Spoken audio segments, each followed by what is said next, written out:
السلام عليكم ورحمة الله وبركاته. قال صلى الله عليه وسلم: اتق الله حيثما كنت.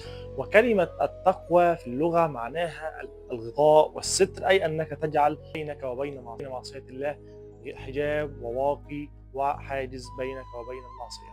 وكلمة التقوى تعريفها في الشرع هي العمل بالتنزيل، وهو القرآن والسنة، والاستعداد للرحيل والخوف من الجليل.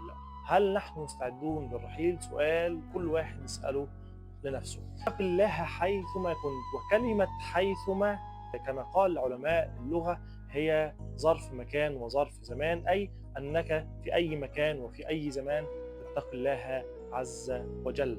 ربنا سبحانه وتعالى كان يقول: لا تجعلني أقل الناظرين إليك. تلاقي للناس أي معصية حد بيعملها تلاقيه بيبص يمين وشمال وخايف، حتى لو عيل صغير يشوفه. لماذا تجعل الله سبحانه وتعالى أقل الناظرين إليك؟ بالسيئة الحسنة تمحها.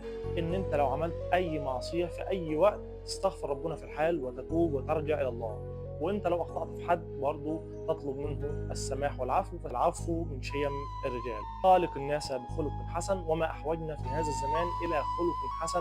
وللاسف شبابنا اخلاقهم بقت سيئه جدا جدا، والفاظ بذيئه وحاجات بتحصل في منتهى يعني قله الاحترام. نسال الله العفو والعافيه. اتمنى تكونوا استفدتوا من فيديو النهارده. هنتكلم ان شاء الله في فيديوهات جايه عن وصايا النبي صلى الله عليه وسلم. السلام عليكم ورحمة الله وبركاته.